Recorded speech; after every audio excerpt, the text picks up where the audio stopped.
Bismillahirrahmanirrahim. Assalamualaikum warahmatullahi wabarakatuh. Innal hamdalillah nahmaduhu wa nasta'inuhu wa nastaghfiruh wa na'udzu billahi min shururi anfusina wa sayyiati a'malina man yahdihillahu fala mudilla lahu wa man yudlil fala hadiya lahu wa asyhadu an la ilaha illallah wahdahu la syarika lahu wa asyhadu anna Muhammadan abduhu wa rasuluh.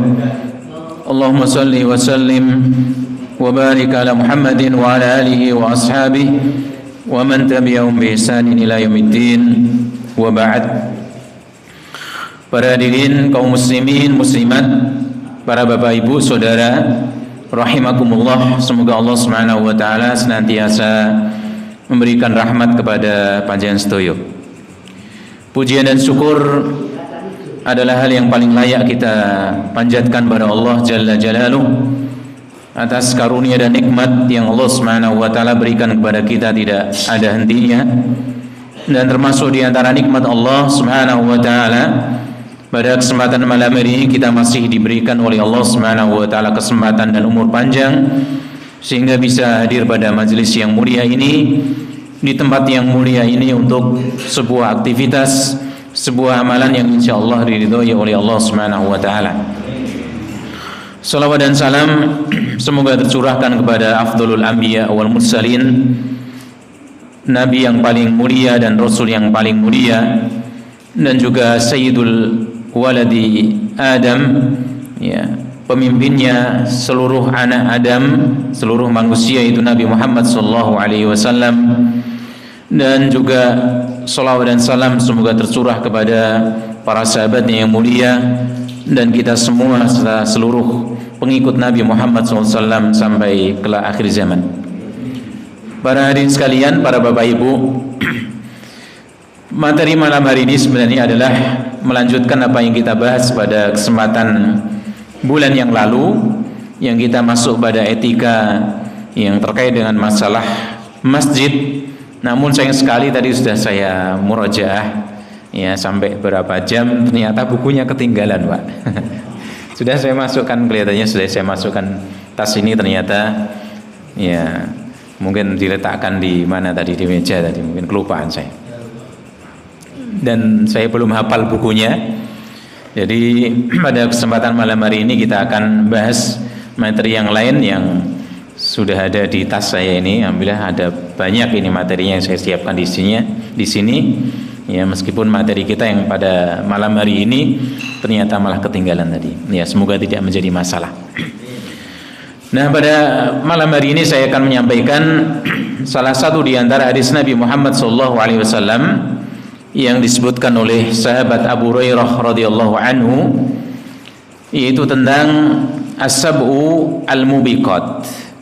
Istanibu as-sab' al-mubiqat. Itu jauhilah oleh kalian 7 perkara yang al-mubiqat. Al-mubiqat diterangkan oleh Imam Nawawi dimaknai dengan al-muhlikah. Jadi 7 perkara yang membinasakan atau yang menghancurkan. Menghancurkan siapa? Menghancurkan diri kita sendiri. Ya, menghancurkan kehidupan kita di dunia, lebih-lebih kehidupan kita di akhirat, termasuk juga tentu adalah di alam kubur kita.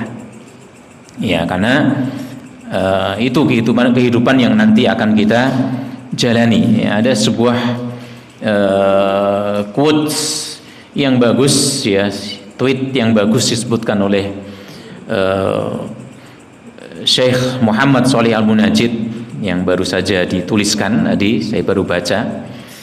Itu ada sebagian orang yang ketika meninggal dunia dan sebelum meninggal berpesan kepada karib kerabatnya, kepada anak-anaknya untuk memakamkan, ya, menguburkan mayatnya itu, ya, tidak di siang hari, tidak di malam hari, ya.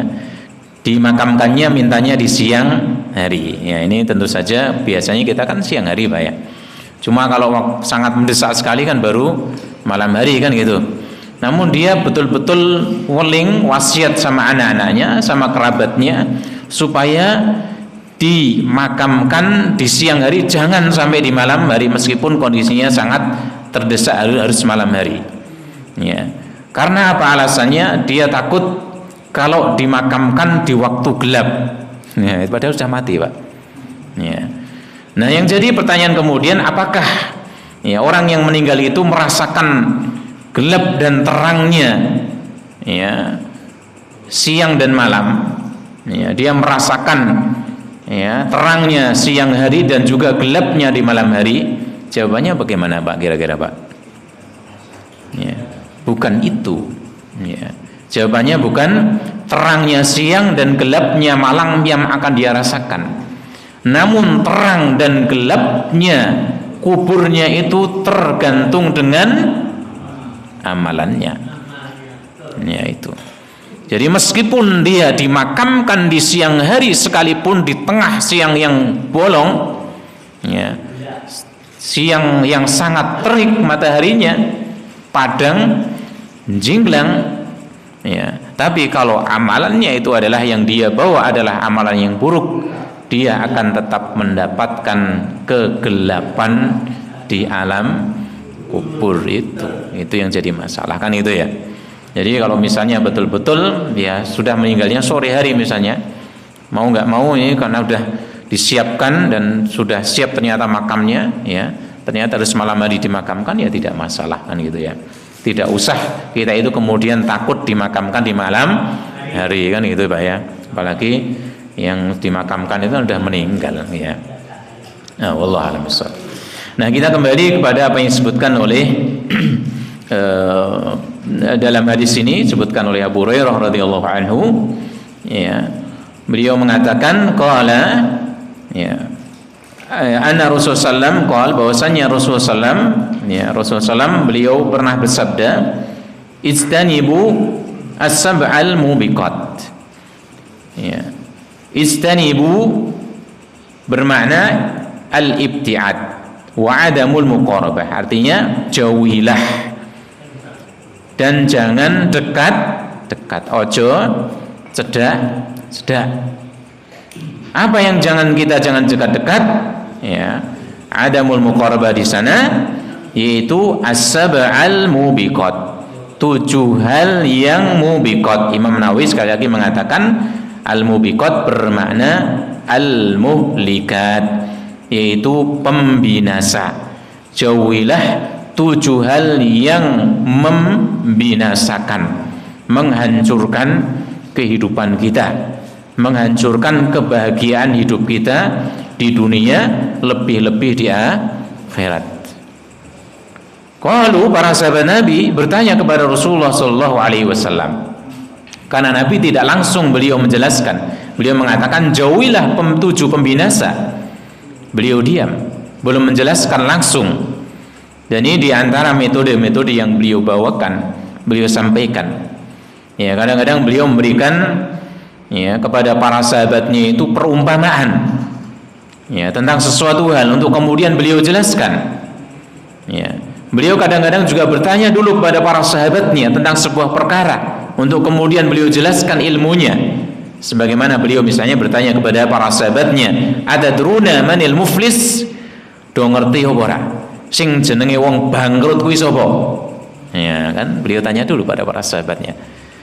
Maka para sahabatnya baru menjawab dulu kan gitu. Jawab sesuai dengan apa yang mereka ketahui. Al-muflisu fina man la dirham lahu wala mata. Ya. Orang yang bangkrut niku nggih Rasulullah, niku priyantun sing pun mboten gadah napa-napa melih. Entek-entekan kan gitu. Baru kemudian beliau jelaskan. Dan berbagai macam metode yang beliau sampaikan ketika beliau mengajar kepada para sahabatnya, yang menunjukkan tentang ya metode atau tata cara beliau menyampaikannya itu betul-betul variatif kepada para sahabatnya, sehingga para sahabat itu sangat tertarik dengan apa yang disebutkan oleh Nabi dan menginginkan untuk mendapatkan ilmu lanjutan dari Rasulullah sallallahu alaihi wasallam. Sebagaimana juga di sini Rasulullah menyampaikan jauhi oleh kalian 7 perkara yang membinasakan. Beliau tidak langsung menjelaskan satu demi satu.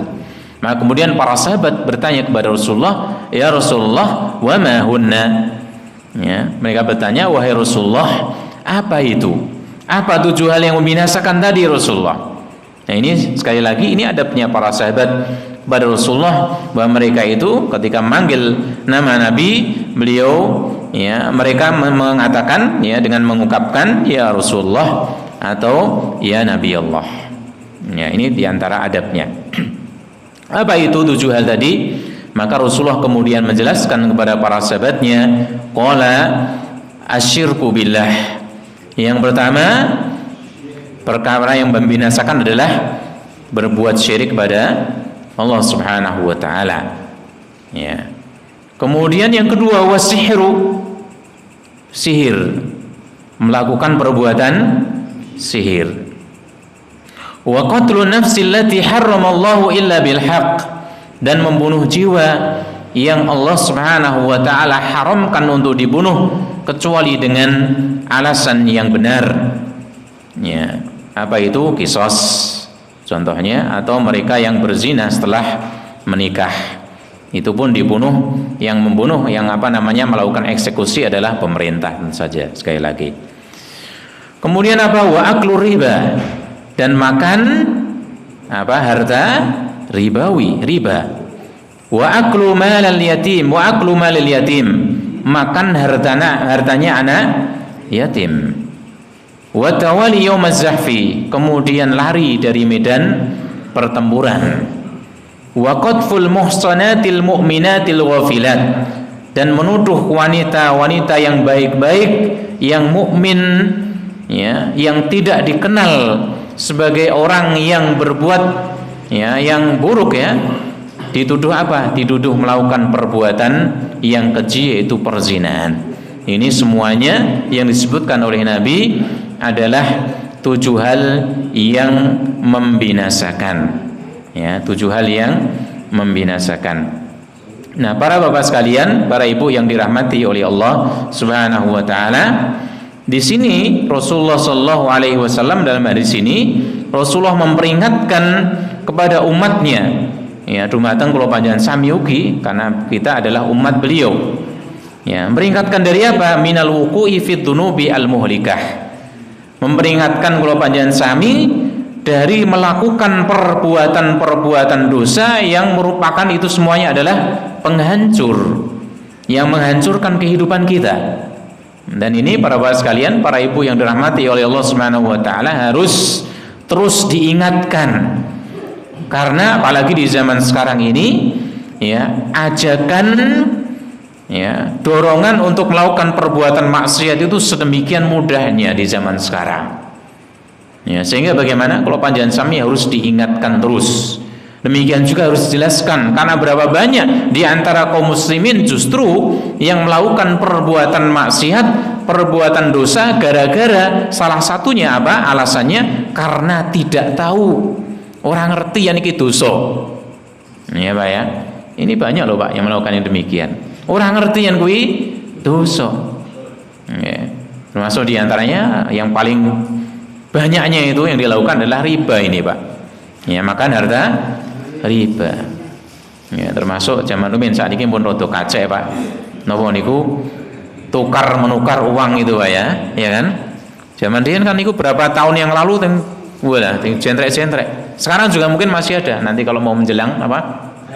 Hari raya itu. Ya kan itu kan. Jangan ijol 500.000 bayari piro, Pak? 550 nggih.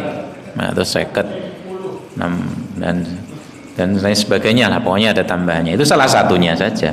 Padahal ada beberapa macam kan gitu ya. Nah, di sini adzunub al-muhlikah, dosa-dosa yang menghancurkan itu yang dimaksud di sini adalah al-kabair al-azimah. Dosa-dosa yang besar, meskipun janjane di zaman Nabi itu, di zaman dahulu para salafus soleh, yang kalau disebut salafus soleh adalah orang-orang soleh terdahulu, para sahabat Nabi, muridnya para sahabat Nabi, cucu muridnya para sahabat Nabi, gitu kan.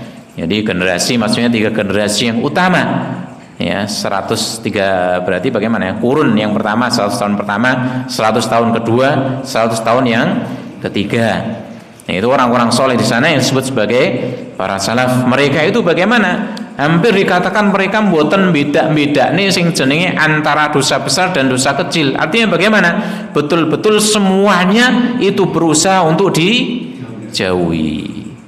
Ya nawade kadang-kadang kayak cengeng alasan, wah iki kudu dosa cilik ra apa-apa. Lho enggak, zaman dulu enggak kayak gitu. Ya. Yang penting itu dosa, maka bagaimana? Piye carane didoi, itu loh Pak.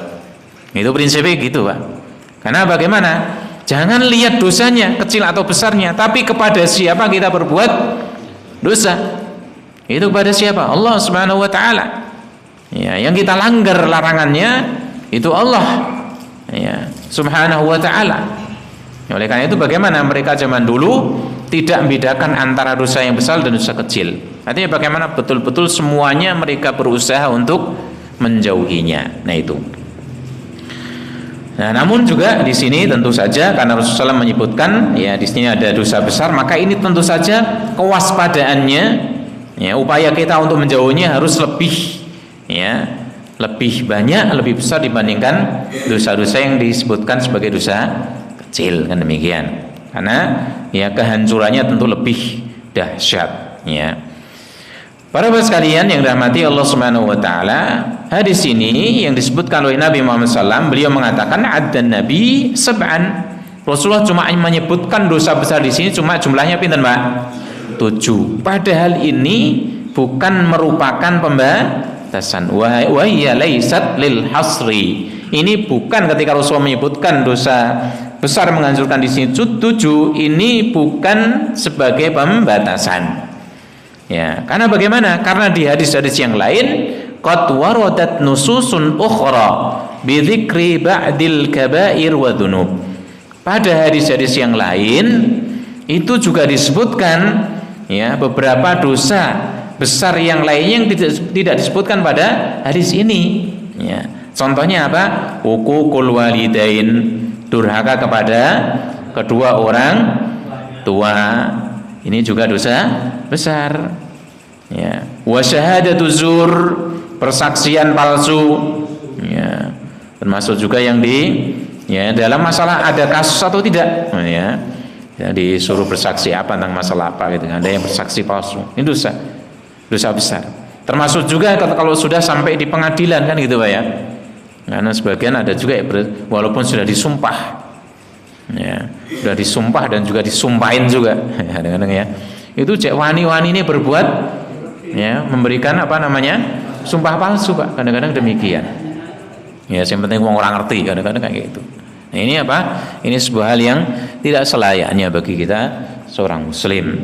Ya, karena ini termasuk di antara dosa-dosa besar. Termasuk juga dosa-dosa besar yang bahkan disebut oleh para ulama ini juga lebih besar dibanding yang lain. Namun banyak orang yang tidak menganggapnya sebagai dosa besar. Ya, dianggapnya biasa. Apa itu? Meninggalkan kewajiban. Lebih-lebih lagi apa? Meninggalkan sholat 5 waktu. Ini dosa besar Pak ini Pak. Sampai-sampai kalau kita lihat dalam hadis itu al-farqu bainal iman wal kufur. Perbedaan antara iman dengan kekufuran itu apa? Sholat. Nah itu Pak.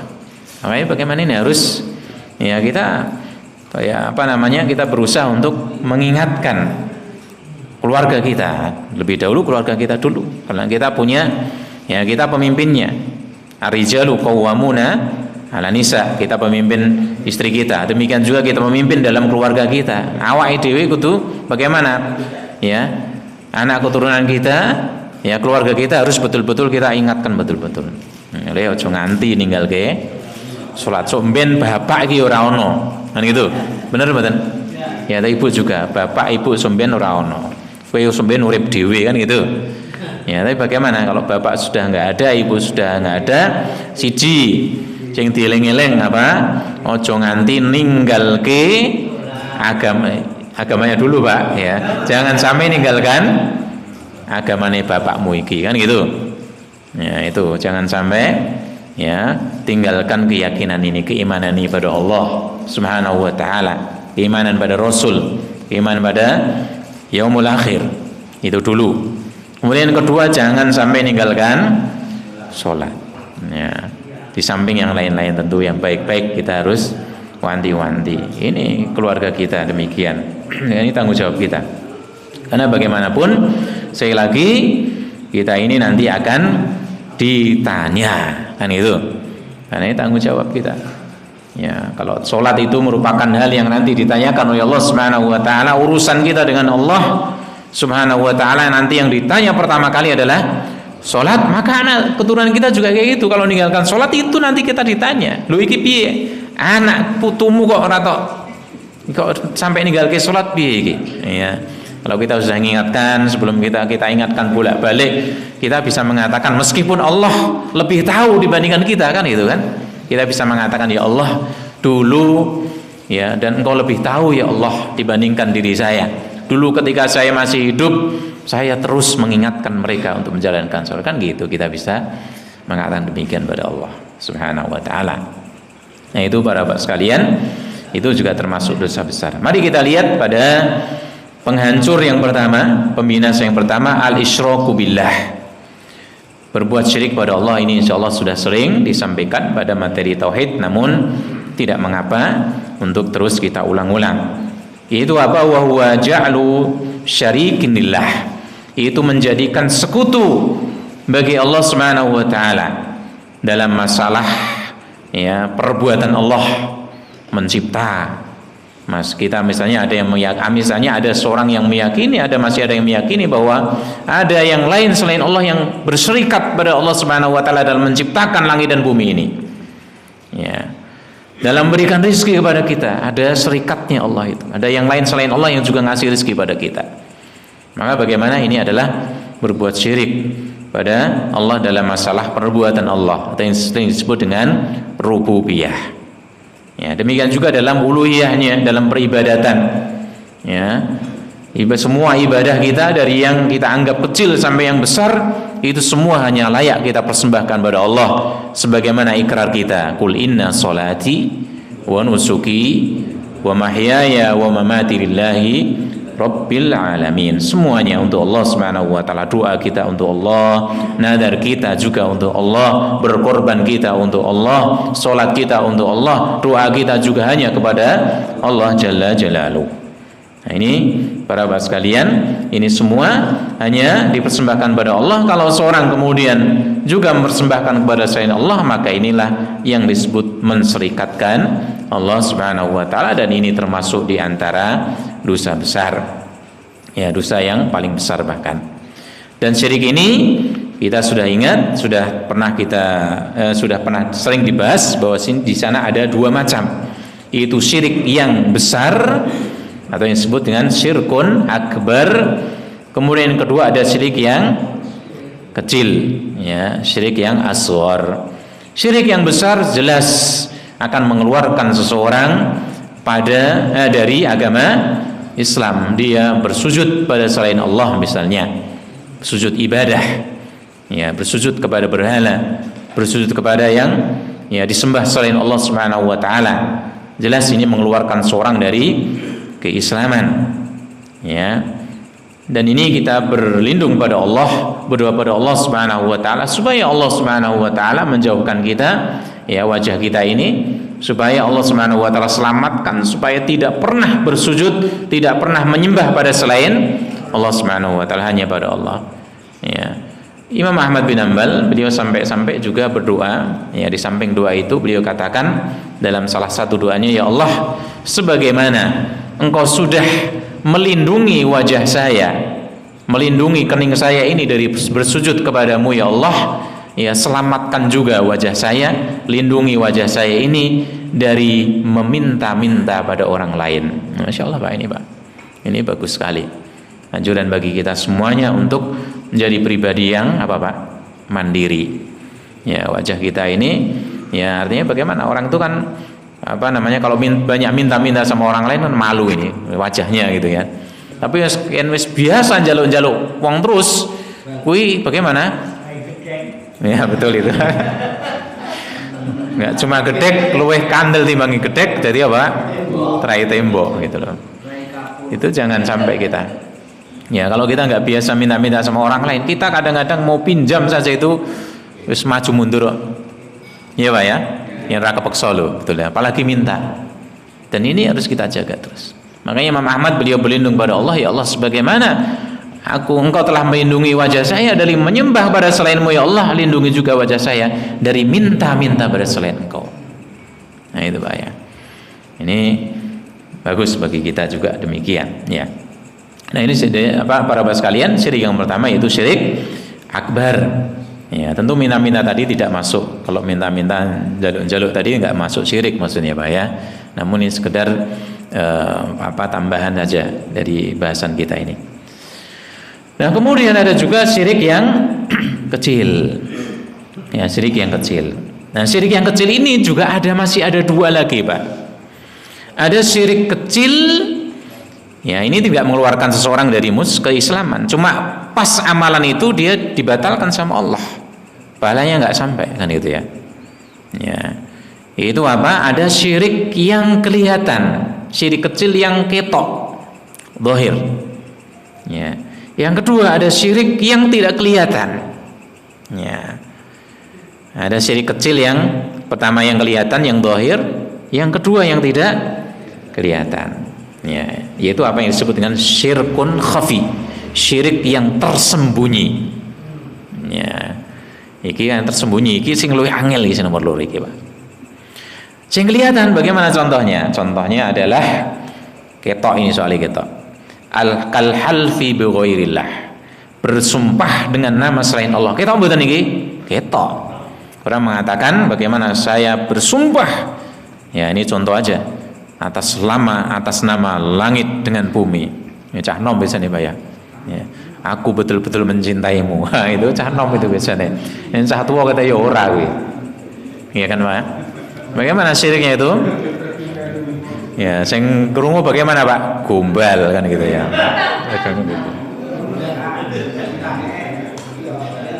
Iya kan Pak? Biasanya itu. Nah, ala kulli hal sumpahnya seperti itu bagaimana? Ini termasuk syirik kecil. Yang kelihatan atau enggak kelihatan itu? Kelihatan kurunguno. Iya kan? Kelihatan. Itu yang apa namanya? Itu yang tampak. Ya. Demikian juga ada seorang pernah itu datang kepada Nabi Muhammad SAW dengan mengatakan qala lahu rajulun, ada seorang pria datang kepada dia dengan mengatakan masya Allah wa syi'ta, dengan kehendak Allah Subhanahu wa taala dan kehendakmu hai Rasul. Ya, seolah-olah Rasulullah SAW menjadi serikat dengan Allah Subhanahu wa taala dalam masalah kehendak ini. Maka Rasul mengatakan aj'altani lillahi niddan, apa kowe arep ndadekke aku dadi tandingane Allah. Nah itu Pak ya. Ini ada adabnya dalam ngomong pun demikian. Ya, tapi katakan kul masyaallah wahdah, katakan dengan kehendak Allah Subhanahu wa taala semata. Nah itu ya. Ya. Nah, kalaupun kemudian ada orang yang kemudian mengatakan seperti itu, ya, maka bagaimana? Bisa juga dikatakan dengan bukan dan tapi bagaimana? Kemudian kan gitu kan? Ya, pertolongan Allah Subhanahu wa taala kemudian ya dengan lantaran panjenengan kan gitu. Ya, Pak ya, kita semua itu kan cuma sekedar dari sebab saja. Namun Allah yang menciptakan itu semua kan gitu. Nah, ini yang pertama, itu kelihatan. Karena apa? Kita dengar ketok jelas. Nah ini yang kedua, ini yang khafi, yang tersembunyi. Awake dhewe kabeh harus waspada. Ya, karena apa? Rasulullah SAW sampai mengatakan itu, ya, bagaimana syirik kecil itu, syirik yang tersembunyi itu sampai tersembunyi seperti bagaimana? Seperti, ya, seperti apa Pak? Semut hitam di atas batu hitam di malam gelap gulita. Ya. Padahal watu ireng ana semute wae awake sok ora ketok gitu kan. Yen mati kanthi apa bagaimana? Kanthi permono baru kelihatan kan juga. Wah ana semute to jebul itu. Ireng semute. Ya. Bagaimana lagi kalau malam hari? Ora ketok kecuali awake dilinggo ning ngono dicokot. Nah, lagi ketok kan gitu kan. Nah ini para bapak sekalian, sampai Rasul mengatakan bagaimana tentang syirik kecil yang tersembunyi ini, beliau katakan inna akhwafa ma akhafu alaikum asyirkal ashar. Sungguh yang paling aku takutkan pada kalian itu Apa itu? Syirik yang kecil. Ini syirik apa ini tadi? Syirik kecil yang tersembunyi. Dan ini para bapak sekalian, setiap kita mesti waspada, karena setiap kita mungkin juga pernah melakukannya dan berpotensi untuk terus melakukannya. Apa itu, Pak? Riya dan sum'ah. Itu beramal dengan sebuah amalan yang harusnya itu untuk taqarrub pada Allah. Kalau panjang sami nyaket pada Allah Subhanahu wa taala, cedak pada Allah, cari pahala dari Allah Subhanahu wa taala, namun ternyata kemudian di sana ada niatan yang lain supaya bagaimana? Tsana'un nas, dipuji oleh manusia.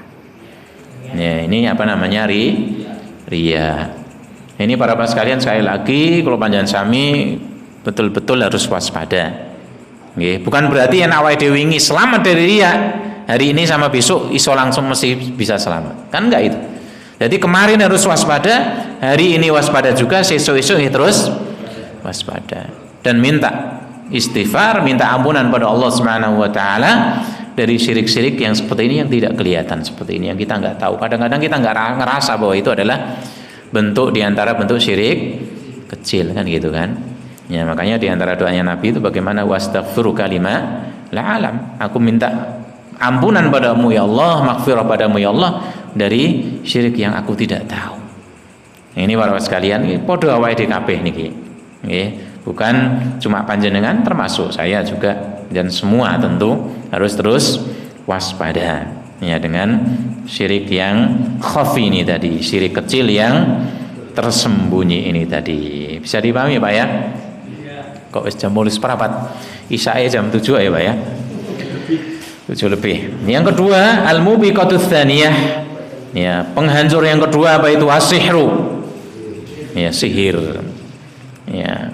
Dan ini apa ini bentuknya? Ya, jimat-jimat, ya, jambe-jambe, buhul-buhul, ya, macam-macam bentuknya. Yang dia bagaimana? Tu'athiru fil abdani wal qulub, yang bisa memberikan pengaruh pada badan dan juga jiwa seseorang. Ya, ada orang yang kemudian disihir bisa jadi sakit, sakit, gitu Pak. Ada dokter di Jogja itu Pak, dokter sama Sagiran ya, nah, dokter Sagiran itu, ya pasiennya itu sampai diobati keluar pakunya itu berapa itu, banyak sekali itu, sampai puluhan itu keluar. Ya, diruqyah sama beliau karena beliau juga alhamdulillah juga dai juga. Ya, jadi iki medis ra iso iki lho, di ronsen ketok paku tok jerone piye carane gitu Pak ya.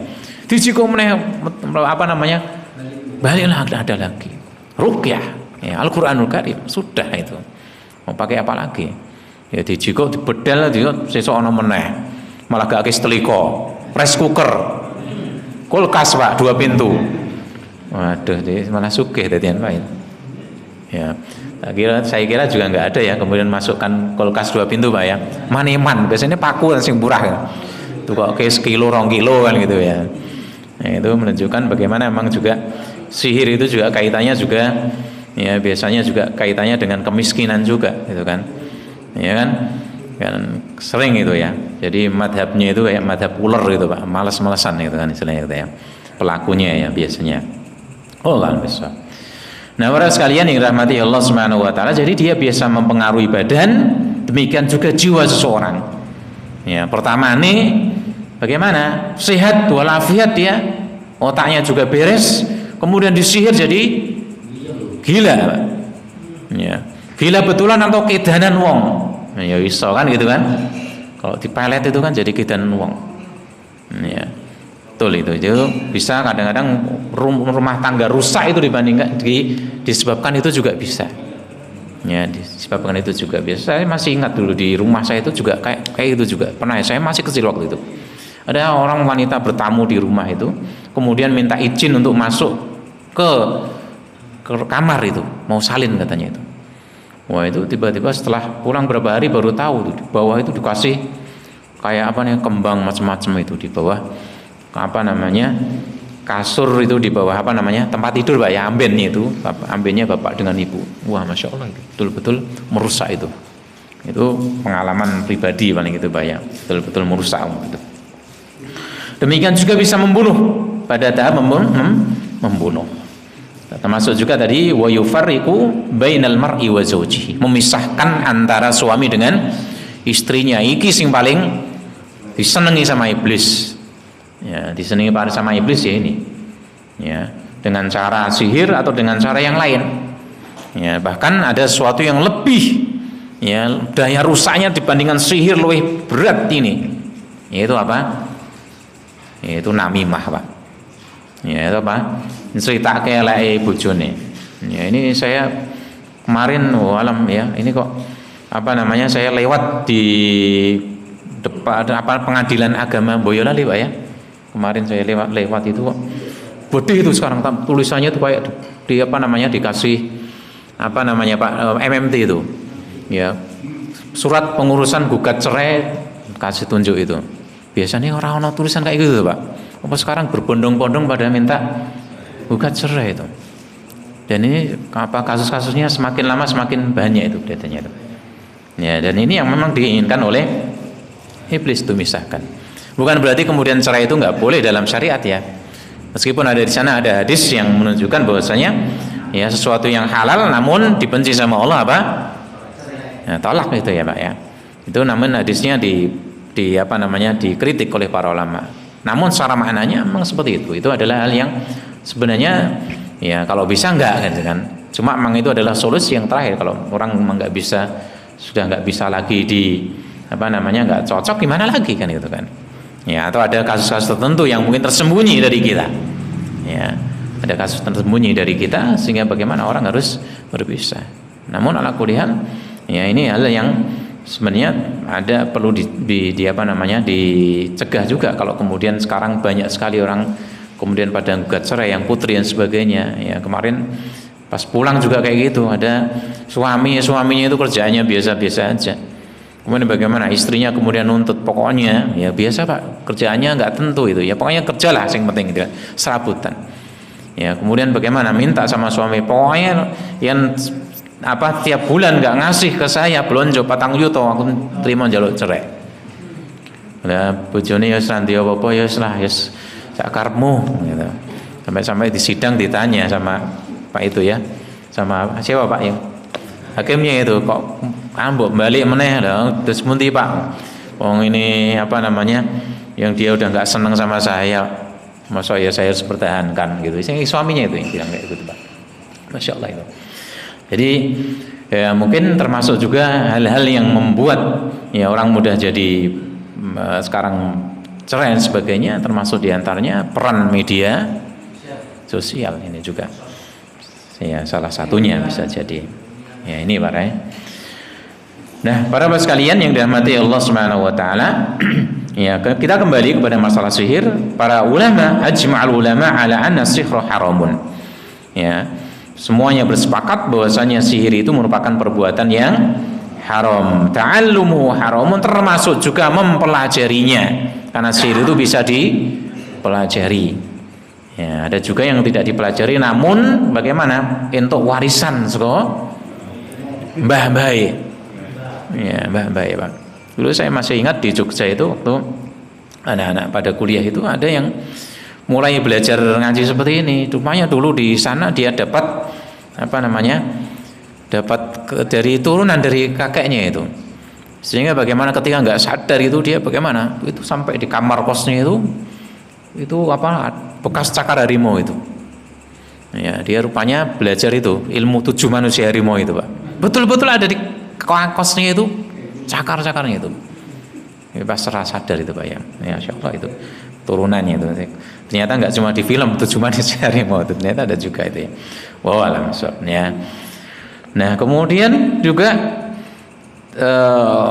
wadhihabu ila ya as-saharah haram. Demikian juga bagaimana mendatangi penyihir juga bagaimana? Itu juga diharapkan. Ya, termasuk juga bagaimana mendatangi peramal. Ya, peramal dengan berbagai macam namanya di berbagai daerah gitu kan. Zaman dulu orang golek nomor apa Pak? Cap zikia. Ya, Bang. Dan itu enggak semua kabeh ditakoki. Orang guru sing jenenge peramal. Bahkan orang gila pun juga ditanyai ya. Ya, mohon maaf sebentar, Pak.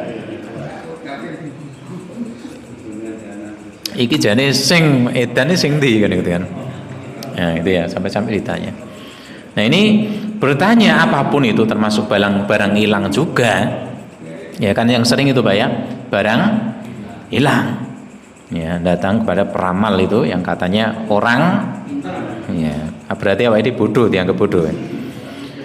Nah, itu Rasul mengatakan bagaimana man ada arrafan fasa'alau an syai'in lam tuqbal lahu salatun arba'ina lailah.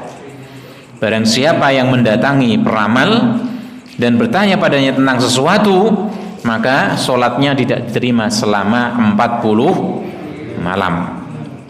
Ini sebuah hal yang tentu harus kita waspadai. Dan termasuk juga para waras sekalian yang perlu diingatkan kembali adalah ya termasuk diantaranya adalah ramalan bintang. Ya, ramalan apa? Bintang. Ya, di koran-koran mungkin sekarang udah agak jarang ya. Aquarius, ya zodiak, ya Aquarius, kemudian apalagi ya? Kanker apa Pak? Kanker Leo dan sebagainya. Ini juga termasuk diantara ya. Meskipun yang buat itu kadang-kadang juga mereka juga asal aja. Yang buat itu cuma asal-asalan. Cuma sing mocoi percaya banget. Ya, yang baca itu percaya sekali. Dulu ada guru saya juga ada pernah ngasuh kayak gitu Pak ya, ngasuh rubrik seperti itu. Dia cerita juga bagaimana caranya, apa kamu bisa ngeramal? Ya nggak bisa ya, cuma itu aja saya buatkan kartu itu, yang penting di kopiok, engko metu minggu ini apa? Sing maca percaya banget. Ya, hari ini Pisces, bintang Pisces, minggu ini hati-hati dengan orang baru. Nah, gitu. Ya, hubungan asmara sedang panas. Ya, sebagai macam-macam itu. Orang sing maca percaya, Pak. Padahal sing gawe sak-sake. Nah, itu kan bicara itu. Nah, Masya Allah ini. Ya, sekali lagi ini harus kita hindari juga. Kemudian yang keempat, aklu riba. Yaitu makan harta riba. Ya, termasuk juga dalam masalah ya, tadi yang kita sudah jelaskan, termasuk juga dalam masalah hutang piutang, ada bunga berbunga dan sebagainya, juga termasuk yang hendaknya kita jauhi. Kemudian yang lain ya kita selesaikan aja, yaitu aklu malil yatim, makan hartanya anak yatim. Ya, Allah Subhanahu Wa Taala menyampaikan, berfirman dalam Al-Quran, wala taqrabu malil yatimi illa billati hiya ahsan hatta yablugha asyuddah. Jangan kalian dekati hartanya anak yatim kecuali dengan cara yang lebih baik sampai mereka itu ya balik ya, sampai pada usianya sudah bisa membelanjakan uang. Ya, karena anak yatim itu tidak mesti kemudian orang nggak punya. Ya, tergantung bapaknya sopo, tergantung orang tuanya meninggalkan dia siapa. Kalau orang tuanya kaya, maka bagaimana? Itu anak yatim yang kaya. Ya, dan ada orang-orang yang dipasrahi mungkin saudaranya sebagaimana untuk ngurus harta ini sebelum diberikan kepada anak yatim tadi. Ya, anak yatim ya sampai usia balik Pak ya. Setelah itu sudah dewasa, udah nggak lagi disebut sebagai anak yatim, kan demikian. Nah, ini ketika nanti mau ngasihkan hartanya kepada anak yatim diuji dulu. Kalau dia udah balik Pak ya, diuji seiki bocah iki iso ngatur duit apa ora. Ya, diuji bagaimana dikai sik duit. Wah, kok ditukokke Tamiya kabeh malahan. Memang bagaimana urung iso. Tunggu saya. Itu kan. Dolanan kabeh, hancur nanti hartanya kan dia. Maka bagaimana ini ditunggu sampai dia kemudian bisa memanajemen uangnya dengan baik. Ya, ini untuk usaha, ini untuk hidupnya dan sebagainya. Oh, ini berarti sudah bisa kasihkan hartanya, baru demikian Pak ya. Nah, kemudian yang berikutnya tawali yaumaz zahfi, lari dari medan perang. Ini tidak kita bahas lebih panjang. Dan yang terakhir adalah qadful muhsanatil mu'minatil ghafilat, yaitu menuduh wanita mukminat yang baik-baik yang melakukan perbuatan zina. Maka yang demikian ini ya tidak, ini termasuk di antara dosa besar. Orang menuduh dia harus mendatangkan 4 orang saksi. Ya, dia harus mendatangkan 4 orang saksi yang betul-betul melihat dengan mata kepala sendiri. Ya, tidak jari ini kita ayo buka kamar dan sebagainya macam-macam. Tapi dia nggak lihat sampai betul-betul mata kepalanya sendiri. Maka bagaimana? Maka ini termasuk ya tuduhan yang tidak bisa diterima. ya, tuduhan yang tidak bisa terima, dan dia akan mendapatkan hukuman yang namanya hukuman menuduh, haddul qadhf namanya.